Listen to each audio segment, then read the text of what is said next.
ఆడ చూస్తే బతుకమ్మ లెక్కన ఆడోళ్ళు తెలంగాణ ఆడోళ్ళు అంటేనే బతుకమ్మలు పండుగ పూట బతుకమ్మ పండుగ సంబరమంట పండుగకు మా అక్కల చేరి సత్తు పిండి సత్తు ముద్దలు ఎన్నెన్నో పిండి వంటలు చేసి పూల పూల బతుకమ్మను వేచి ఆడుతా ఉంటే చూడబోయేది ఆడుతా ఉంటే చూడబోయేది ఆడుతా ఉంటే చూడబోయేది ఎట్లున్నవే నా పల్లె ఎట్లున్నవే నా తల్లి ఎట్లున్నవే నా పల్లె నువ్వు ఎట్లున్నవే నా తల్లి నిన్ను ఇడిసి నేను పోయి చాలా ఏళ్ళు దాటుతున్నదమ్మా అని పల్లెకి వస్తే ఇప్పుడు మా ఊరికి పోయినట్టు కనబడుతుంది అనిపిస్తుంది నాకు.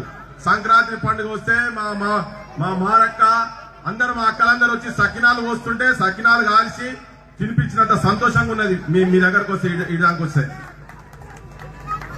ఇంకా పెద్ద మనిషి అయితే అందరికి తెలుసు కదమ్మా ఆడున్నది మా రామ్ నర్స్ చెప్పిండు ఆల్రెడీ. కానీ అంటరాని నేడికి వచ్చి నిజం కూడా ఒక 2 ముచ్చట్లు మెసేజ్ ఇచ్చిపోదామని వచ్చిన. అంటారంటే మనుషులను మనుషులు లేక చూడకుండా కుక్కలను పిల్లులను పందులను కుక్కల పిల్ల అయితే పక్కలలో పెట్టుకుంటారు, పందులను ముట్టుకొని పందులతో ఆడుకున్నటువంటి కాలంలో మనిషిని మనిషిగా చూడలేనటువంటి పరిస్థితులలో అటువంటి జాతిల అటువంటి కులాలలో పుట్టి కనీసం మంచినీళ్లు అంటే ఆ చెర్లల్లో ఆ బాయిల కాడ కుక్కలు తాగొచ్చు, పశువులు ఏ పశువులను తాగొచ్చు, కానీ మనిషిని కనీసం మంచినీళ్లు కూడా తాగినటువంటి అటువంటి కాలంలో ఒక మహానుభావుడు ఆ జాతులలోనే పుట్టిండు. బడిలలో కూడా రానియకుండా ఆయన టిఫిన్ బాక్స్ ఎక్కడో పెడితే వాళ్ళ టిఫిన్ బాక్సులు తోటి విద్యార్థుల టిఫిన్ బాక్సులు అక్కడ ఉన్నాయని ఎవరు తినకుంటున్నటువంటి కాలంలో పుట్టి ఇవాళ మనకు ఈ భారతదేశంలో అందరం ఒక దగ్గర కూర్చొని స్వేచ్ఛగా ఇక్కడ కూర్చొని ఒక మీటింగ్ పెట్టుకునేటువంటి పరిస్థితి తీసుకొచ్చిందంటే ఆ మహానుభావుడు చేపట్టే జరిగింది. మరి అక్కడికి వెళ్ళి వచ్చి ఈ దేశాన్ని అంటే అన్ని మతాలలోకి ఒక్కొక్క గ్రంథం ఉన్నది. హిందువులు భగవద్గీత, ముస్లింలు ఖురాన్, ఇలా క్రిస్టియన్ మతం వాళ్ళు బైబిల్ కావచ్చు. కానీ అన్ని మతాలను కలిపి మనుషులు లెక్క ఈ దేశాన్ని నడిపించేటువంటి అన్ని గ్రంథాలకు గొప్ప గ్రంథం ఏంటంటే భారత రాజ్యాంగాన్ని అంటరాని మనిషిని మనిషిగా ముట్టుకునేటువంటి సంస్కారం లేనటువంటి కార్యక్రమాలు వచ్చి ఈ దేశాన్ని విభిన్న మతాలుగా, విభిన్న కులాలుగా, విభిన్న ప్రాంతాలుగా, విభిన్న ఆచారాలు, సంస్కృతులు, సాంప్రదాయాలు ఎన్ని ఉన్నా గానీ ఒకటే ఒక దేశంగా నిలబెడుతున్నదంటే ఆ పెద్ద మనిషిని రాసినటువంటి భారత రాజ్యాంగంతో అని చెప్పి మీ అందరికీ చెప్పదలుచుకున్నా. ఇవాళ చాలా ప్రమాదకరంగా ఇలా ఏ పల్లెలకు పోయినా ఎక్కడికి పోయినా గానీ బాధతో ఏంటంటే ఆ కాలంలో ప్రభుత్వ పాఠశాలలు లేకుండే, మధ్యలో స్వతంత్రం వచ్చిన తర్వాత ప్రభుత్వ పాఠశాలలు పెట్టిండ్రు. ఇవాళ ప్రభుత్వ పాఠశాలలు మొత్తము బంద్ చేస్తున్నారు. పేదోళ్లకు, కింది కులాలకు చదువు దూరం చేసేటువంటి ప్రయత్నం చేస్తా ఉన్నారు.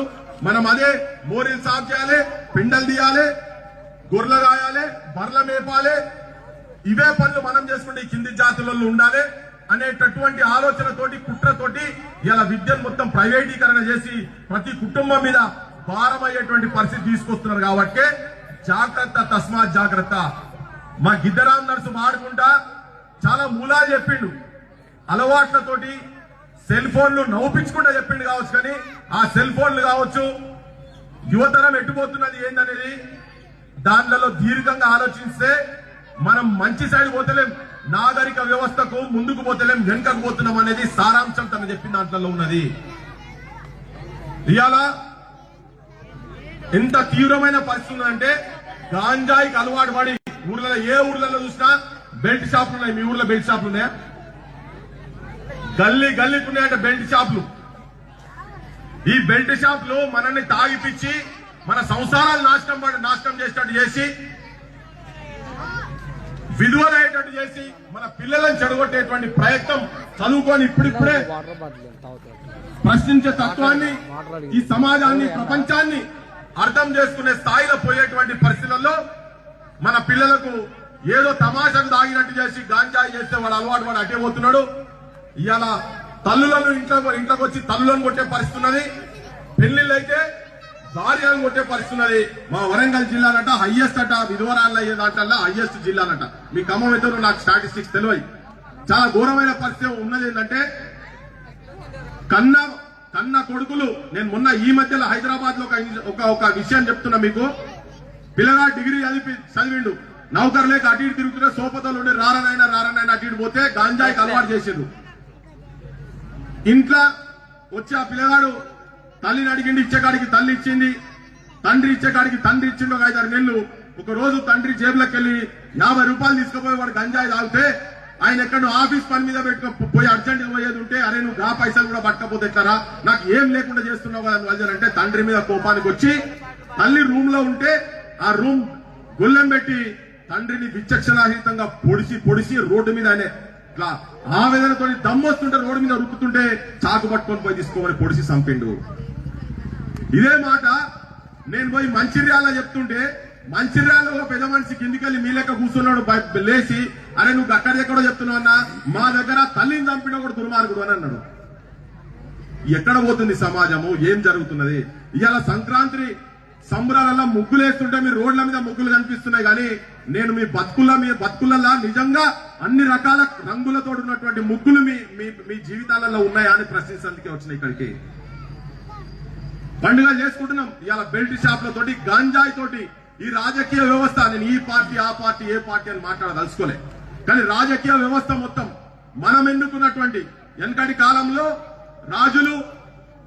రాజుల గర్భంలో ఎవరుంటే వాడే యువరాజు అవుతాడు, రాజు చచ్చిపోయిన తర్వాత వాడే మళ్ళా మహారాజు అవుతాడు, వాళ్ళకే పట్టం కడతారు.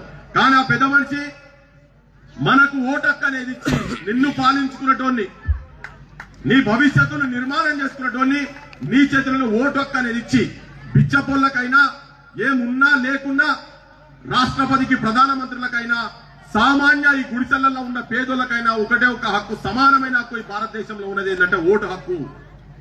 కానీ ఆ ఓటు హక్కును మనము, మన తరాలు, మన యువతరము, మన భవిష్యత్తును కొన్ని పైసల గురించి 500కో 1000కో 2000కో ఎలక్షన్లు వచ్చినప్పుడు పైసలు తీసుకొని ఇంత మందు తాగిపిస్తే మందు తాగి మటన్ ముక్కలకు చికెన్ ముక్కలకు మీ పిల్లలు ఇగో ఏం తెలియదు ఇక్కడ కూర్చొన్నారు సంతోషంగా రంగురంగుల అద్దాల బట్టలు వేసి పెట్టిరు కదా, వాళ్ళ బతుకులన్నీ రేపు పొద్దుగల భవిష్యత్తు మీరేస్తున్నటువంటి ఓట్లతోటి, ఈ జనం వేస్తున్నటువంటి ఓట్లతోటి అంధకారంలోకి పోతున్నది వాళ్ళంతా. అందుకే సమాజం మొత్తం తప్పుదారి పడిపోయి పండుగ పూట శవాల జాతరలు లేసేటువంటి పరిస్థితి ఈ తెలంగాణ ప్రాంతంలో భారతదేశంలో ఉన్నది. ఇట్లా మాట్లాడే హక్కులు లేకుండా కూడా అర్బన్ నక్సలైట్ అనే పేర్లు పెట్టి ముద్రేసి జైళ్లకు పంపించేటువంటి పరిస్థితి ఉన్నది. తెలియదు, నాకు కూడా తెలియదు, ఎన్న లోపడేస్తారో నాకు తెలియదు, కానీ పోయేదాకా నేను ఇదే మాట మాట్లాడతా. కానీ చెప్పదలుచుకునేదంటే, జనానికి చెప్పదలుచుకున్న, ప్రజలకు చెప్పదలుచుకునేదంటే, మీరు మీ గ్రామ స్థాయి నుంచి నిజమైన నాయకులను, రాజకీయ నాయకులు ఎట్లా తయారైందంటే ఒక 10 మందో 20 మందో పిల్లలు వాళ్ళ దగ్గరికి ఎవరైనా కలిసి పోతే నువ్వేం చదువుకున్నావు, పీజీలు చేసినావా, డిగ్రీలు చేసినావా, 10th క్లాస్ పాస్ అయినావా, నీ సమస్య ఏంటిది, ఆడపిల్లలు పోయినా గానీ ఆడపిల్లలతో పోయే పరిస్థితి లేదు. వాళ్ళ ఊర్లలోకి వస్తే ఎలక్షన్లు అయిపోయిన తర్వాత వాడు రాడు, మళ్ళీ ఓట్లకే వస్తున్నాడు.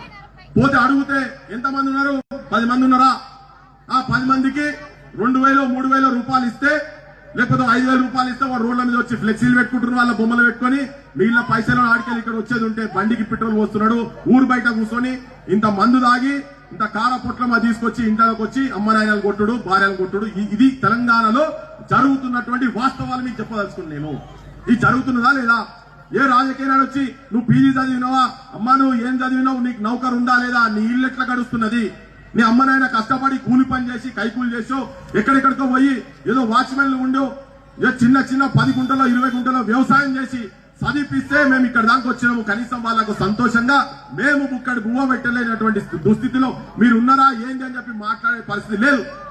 ఇక ఊర్లలో నాయకత్వం ఎట్లయిపోయిందంటే, వస్తాడనా చచ్చిపోతే సార్ వస్తాడు, 5000 రూపాయలు ఇస్తాడు, 10 కిలోల బియ్యం ఇస్తాడు, 25 కిలోల బియ్యం ఇస్తాడంటే ఆ చచ్చిపోయిన కాడికి వచ్చి ఒక 5000 రూపాయలు 10,000 రూపాయలు ఇచ్చి ఒక 25 కిలోల 50 కిలోల బియ్యం పంపిస్తే వీళ్ళందరూ పెద్ద మహానాయకులై కూర్చుంటున్నారు. మనోళ్ళే చెప్తున్నారు ఆయన పెద్ద నాయకుడు అని. నేనంటున్నా ఏంటంటే, ఇంత ఘోరమైన దుస్థితిలో మన జీవితాలు 77-78 సంవత్సరాల స్వతంత్ర దేశం వచ్చిన తర్వాత సావుకు కూడా పైసలు లేనటువంటి పరిస్థితుల్లో చాలా కుటుంబాలు ఆ పైసలు తీసుకొని మనం సంతోషపడేటువంటి నాయకత్వాన్ని జనం ఎన్నుకుంటున్నారు. కాబట్టి ఆ పెద్ద మనిషి బొమ్మలు పెట్టుడు కాదు, విగ్రహాలు పెట్టుడు కాదు, ఆయన సమాజానికి ఇచ్చిపోయినటువంటి మెసేజ్ ఏదైతే ఉన్నదో, చదువుకున్నటువంటి పిల్లలందరూ కూడా చాలా మంది నేను చూస్తున్నా ఇవాళ డిగ్రీలు, పీజీలు, పిహెచ్డీలు చేసిన వాళ్ళు చిన్న పనులు చేస్తున్నారు, బస్తాలు మోస్తున్నారు.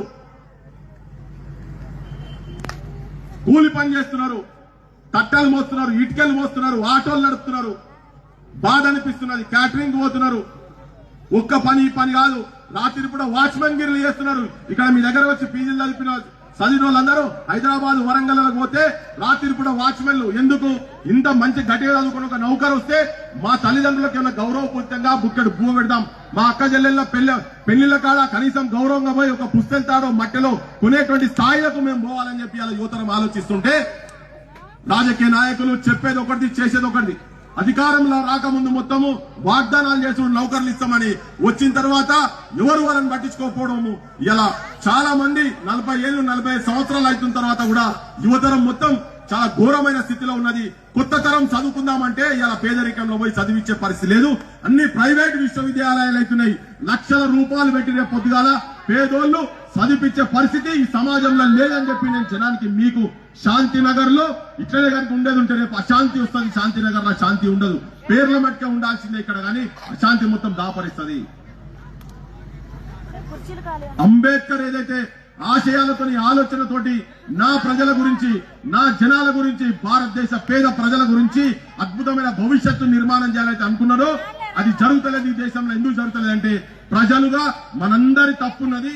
మనం మంచి రాజకీయ వ్యవస్థను నిర్మాణం చేసుకుంటే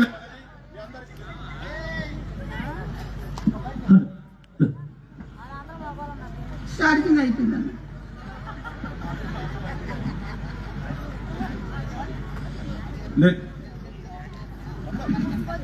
నేను ఇవన్నీ ఎందుకు చెప్తున్నా అంటే ఎక్కడో దగ్గర మార్పు జరగాలి.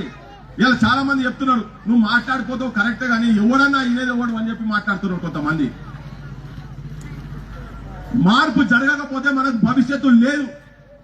మీరు గుర్తుపెట్టుకొని ఇంకో 15-20 ఏళ్ల తర్వాత ఆయన ఈ పిల్లలు కూడా చదువుకుంటూ ఎవరు ఉన్నారు ఆ చదువుకొని పీజీలు పిహెచ్డీలు చేసిన వాళ్ళు మొత్తం వయసు అయిపోతుంది. ఆత్మహత్యల పాలవుతున్న తెలంగాణ. ఆ చదువుకున్నోళ్ళు మంచి చదువుకున్న వాళ్ళు ఆత్మహత్యలు చేసుకుంటా ఉన్నారు, నౌకరు లేక ఇవన్నీ లేక. అందుకే జర దయచేసి మీ అందరికీ పండుగ పూట ఈ మాటలు ఎందుకు చెప్తున్నా అంటే పండుగ పూట మనం సంతోషంగానే ఉంటాం, కానీ ఇక్కడ మీ పండుగ వచ్చినటువంటి చాలా మంది యువతరానికి ఆడపిల్లలు కావచ్చు, మగ పిల్లలకు కావచ్చు, వాళ్ళందరి లోపల ఒక ఆందోళన జరుగుతూ ఉంటది, లోపల ఒక సంఘర్షణ జరుగుతున్నది. మేము ఇంత చదువుకుంటున్నాం కదా, రేపు మా భవిష్యత్తు ఏంటిది అనేది.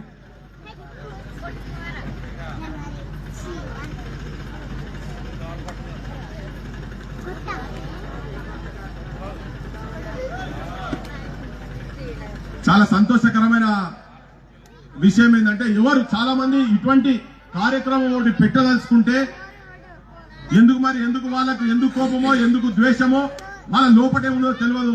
చాలా మంది దీనికి సహకరించలేదట. అయిన తర్వాత కూడా ఇంత అద్భుతంగా చేసింది కదా. అందరికీ మీ ఈ ఆర్గనైజర్స్ అందరికీ నేను కృతజ్ఞత చెప్తున్నా. ప్రజల తరఫుకెళ్ళి నేను కృతజ్ఞత చెప్పదలుచుకున్నా. నేను ఒకటే ఏంటంటే ఇవాళ ఇంత రాత్రి ఈ బల్బులు పెట్టి లైట్లు పెట్టి ఇక్కడ ఒక వెలుతురు తీసుకొచ్చినాం కదా. మీ జీవితాలలో కూడా వెలుతురు రావాలంటే చదువుకోవాలి, చదువుకున్న వాళ్లకు నౌకర్లు కరెక్ట్ రావాలి. ఉన్నప్పుడే ఆత్మాభిమానంతో ఆత్మగౌరవంతో బతికేటువంటి పరిస్థితి వస్తుంది. ఎంత కష్టాలు పడి ఏం చేసి భారత రాజ్యాంగం మన చేతులలో పెడితే అంబేద్కర్ చెప్తాడు, ఏ రోజైతే నా జనానికి, నా పేద జనానికి ఓటు విలువ తెలుస్తుందో, ఓటు విలువ తెలిసి వాళ్ళు మంచి నాయకులను ఎన్నుకుంటారో అదే రోజు ఈ దేశంలో మార్పు జరుగుతుంది. అప్పటిదాకా ఈ దేశం నాశనం అయితేనే ఉంటుందని పెద్ద మనిషి చెప్పాడు. అట్లనే ఇలా కనబడుతున్నది. 77-78 సంవత్సరాల స్వతంత్ర దేశంలో ఎక్కడ చూసినా అవినీతి, దోపిడీ, దుర్మార్గం, ఇప్పటికి రేపులు జరుగుతున్నాయి. రాజకీయ వ్యవస్థ మొత్తం అవినీతిలో కూడుకుపోయి ఉన్నది. నిన్ననో అనుకోకుండా కలెక్టర్ ఆఫీసుల కాడికి 30 లక్షల రూపాయలు దొరికినాయట. కలెక్టర్ ఆఫీసుల పైసలు దొరుకుతాయా? ఏం అన్యాయం ఇది? నాకు చూపిరే ఏ రాజకీయ నాయకుడు ఎక్కడో 100 మందిలో ఎక్కడో ఒకరిద్దరు ఉండొచ్చు. ఏ రాజకీయ నాయకుడు నీతివంతుడై ఉన్నాడో ఒక చూపిరు. అన్ని పార్టీలు ఈ పార్టీ ఆ పార్టీ అంటలేండి. పేద జనంగా ఓటు విలువ తెలుసుకొని దయచేసి ఈ ప్రాంత భవిష్యత్తు గురించి, పేదోళ్ల గురించి, పేద జనం గురించి అభిమానం ఉండి, ప్రేమ ఉండి వాళ్ళ భవిష్యత్తు గురించి ఆలోచించేటువంటి నాయకత్వాన్ని మీ ఇళ్లకెళ్ళే మొదలు పెట్టానని చెప్పి నేను మీకు విజ్ఞప్తి చేయదలుచుకున్నా. ఈ మార్పు ఎక్కడో దగ్గర రావాలి, ప్రజల దగ్గరికి రావాలి. తిరుగుబాటు వచ్చి తుపాకులు పట్టుకొని పోవాల్సిన అవసరం లేదు. ఓటు అనే అద్భుతమైన ఆయుధం చేతున్నది. కళాన్ని నమ్ముకోవాలి, మన భవిష్యత్తును మనమే నిర్మాణం చేసుకోవాలని మీ అందరికీ విజ్ఞప్తి చేస్తూ నన్ను ఇక్కడికి పిలిచి ఈ మాట్లాడే అవకాశం, ఈ 4 ముక్కలు మాట్లాడే అవకాశం ఇచ్చినందుకు నేను మా జానన్నకు, ఈ ఆర్గనైజర్స్ అందరు ఇక్కడ ఉన్న వాళ్ళందరికీ, ఈ ఊరి ప్రజలకు, ముఖ్యంగా మా గిద్దరాం నర్సుకు నాకు బాగా ఇష్టం, బాగా ప్రేమ. మావాడు తెలంగాణను మొత్తం ఈ ఒక్కడు, నేను ఇక్కడ మీ దగ్గర కాదు ముఖస్థుతికు చెప్తలేను, కొన్ని గంటలు కూర్చోబెట్టి ఇటున్నది అటు చేస్తాడు, అటున్నది ఇటు చేయగలుగుతాడు, అంత శక్తివంతుడు. ఈ టీం అందరూ కూడా అట్లా, నాకు తెలియదు అసలు ఆ పాటనైతే 100 సార్లు వింటా, స్నేహ అది వినుంటా కానీ నేను సరిగా గుర్తుపట్టలే. అంటే ముసలేసం వేసా నిజంగా ముసలాంలో చూసాను అంటే వాళ్ళే ఈసపడేంత అద్భుతంగా ఉండే మరి ఆ పాత్రనైతే. అవ్వ ఉండు పైలంగుండు అమ్మ మాయమ్మ కదా, ఆ పాట ఉండు పైలంగుండు అమ్మ మాయమ్మ, ఇల్లు పైలం చూడు తల్లి మాయమ్మ, బతుకు తెరువు కాని అమ్మ మాయమ్మ, బొంబాయి పోతున్న తల్లి మాయమ్మ అంటే కళ్ళకు కట్టినట్టుగా వలస జీవులు, వలస బతుకుల గురించి అంతగానో అద్భుతమైన పాట నేనైతే వినలే. అమ్మ ఒక్క లైన్ వాడాలి. ఉండు పైలంగుండు అమ్మ మాయమ్మ, బతుకు పైలం చూడు ఉండు పైలంగుండు అమ్మ మాయమ్మ, ఇల్లు పైలం చూడు తల్లి మాయమ్మ, బతుకు భారమాయే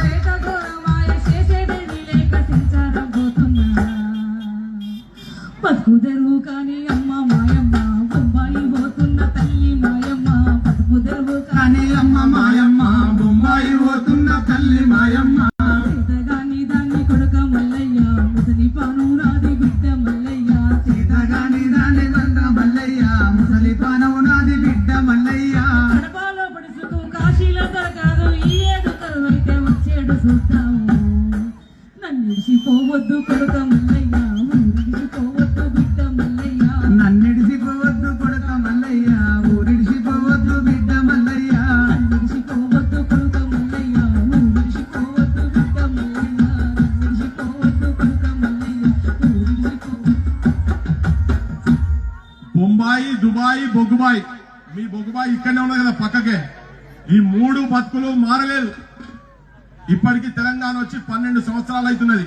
12 ఏళ్లు గడిచినా గానీ పుష్కరం ఒక్కటి పోయినా గానీ అని చెప్పుకుంటాము. పుష్కరం ఒక్కటి పోయిన తర్వాత కూడా ఎక్కడేసిన గొంగలు అక్కడే ఉన్నాయి. ఇప్పటికీ ఈ పాట తెలంగాణ ప్రాంతంలో జీవితాలకు ఇప్పుడు చూస్తే కూడా ఈ సందర్భంలో రాసి పాడినట్టుగానే ఉంటది ఆ పాట కూడా.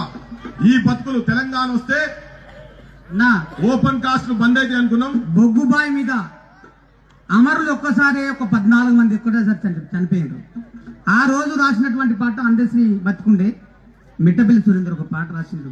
స్తూపాలు పుట్టినాయమ్మో సింగరేని గుండెల్లో ఈనాడు, స్తూపాలు పుట్టినాయమ్మో సింగరేని గుండెల్లో ఈనాడు, తోటి జెండాలు ఎగిరినాయమ్మో బొగ్గుబాయి తలపైన ఈనాడు, తోటి జెండాలు ఎగిరినాయమ్మో సింగరేని తలపైన ఈనాడు, తెగిన కాని వద్దల పునాది రాజు వేసుకొని కన్నీటి దుఃఖలన్నీ ఇకలాలు వేసుకొని, స్తూపాలు పుట్టినాయమ్మో సింగరేని గుండెల్లో ఈనాడు, తోటి జెండాలు ఎగిరినాయమ్మో సింగరేని గుండెల్లో ఈనాడు.